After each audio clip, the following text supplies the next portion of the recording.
ഇപ്പോൾ P Balachandran coach കൂടി നമ്മളോടൊപ്പം ചേരുകയാണ്. ശ്രീ പി ബാലചന്ദ്രൻ, ഇതിനോടകം തന്നെ താങ്കൾ അറിഞ്ഞിട്ടുണ്ടാകും സഞ്ജു സാംസണെ ചാമ്പ്യൻസ് ട്രോഫിയിൽ ഉൾപ്പെടുത്തിയിട്ടില്ല. KCAയുടെ നിലപാടാണ് തിരിച്ചടിയായത് എന്നാണ് അറിയാൻ സാധിക്കുന്നത്. എന്താണ് അങ്ങയുടെ ഒരു പ്രതികരണം?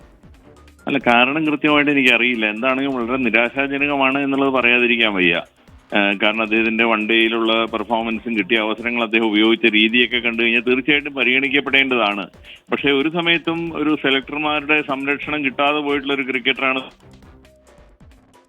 സംരക്ഷണം എന്ന അർത്ഥത്തിൽ വല്ലപ്പോഴും സെലക്ട് ചെയ്യുക എന്നുള്ളത് ഒരു ഗ്രൂമിംഗ് ആസ്പെക്ട് ഒരിക്കലും സഞ്ജുവിനെ സംബന്ധിച്ചോളം ഫേവറബിൾ ആയിട്ട് വന്നിട്ടില്ല. അത് വീണ്ടും ആവർത്തിക്കപ്പെട്ടു എന്നുള്ളത് വളരെ ദുഃഖകരമാണ്. തീർച്ചയായിട്ടും സഞ്ജുവിന് ഈ ഒരു സ്ക്വാഡിൽ അവസരം കിട്ടേണ്ടതാണ്, കിട്ടും എന്ന് തന്നെയായിരുന്നു നമ്മുടെ എല്ലാവരുടെയും പ്രതീക്ഷ. നമ്മൾ സഞ്ജുവിനെ പറ്റി സംസാരിക്കുമ്പോൾ അതേ ഒരു ഇതിൽ തന്നെ നമുക്ക് പറയേണ്ട ഒരു പേരാണ് കരുൺ നായരുടേത്.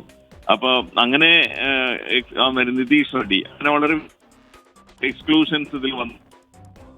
ഇൻക്ലൂഷൻസ് ഓഫ് കോഴ്സ് ഏറെക്കുറെയൊക്കെ നമ്മൾ വിചാരിച്ച പേരുകളാണ്. പക്ഷേ ഈ വിക്കറ്റ് കീപ്പറുടെ സ്ലോട്ടിൽ ഈ ഋഷഭ് പന്തിന് കിട്ടുന്നതിന്റെ പകുതി ഒരു സപ്പോർട്ടെങ്കിലും സഞ്ജുവിന് കിട്ടാമായിരുന്നു എന്ന് നമുക്ക് എപ്പോഴും തോന്നാറുണ്ട്.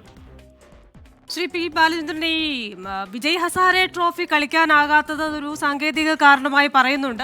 കളിക്കാൻ തയ്യാറെന്ന് സഞ്ജു KCA അറിയിച്ചിരുന്നു. പക്ഷേ അത്തരത്തിൽ ഒരു കത്ത് നൽകിയിട്ടും മറുപടി നൽകാൻ KCA തയ്യാറാകുന്നില്ല എന്ന് പറയുമ്പോൾ കേരള ക്രിക്കറ്റ് അസോസിയേഷൻ പ്രതിസ്ഥാനത്ത് നിൽക്കുന്നുണ്ടോ ഈ കേസിൽ, ഈ ഒരു അവസ്ഥയിൽ? അല്ല, അങ്ങനെ ഒരു സംഗതി ഉണ്ടോ എന്നുള്ളതിനെ പറ്റി നമുക്കൊരു ക്ലാരിറ്റി ഇല്ല. കാരണം അവർ തമ്മിലുള്ള കറസ്പോണ്ടൻസ് എന്താ നടന്നിട്ടുള്ളത്, എന്ത് കാരണം കൊണ്ടാണ് അത് പരിഗണിക്കപ്പെടാതെ പോയെന്നുള്ളതിനെ പറ്റി നമുക്കൊരു വ്യക്തത ഇല്ലാത്തൊരു കാര്യമാണ്.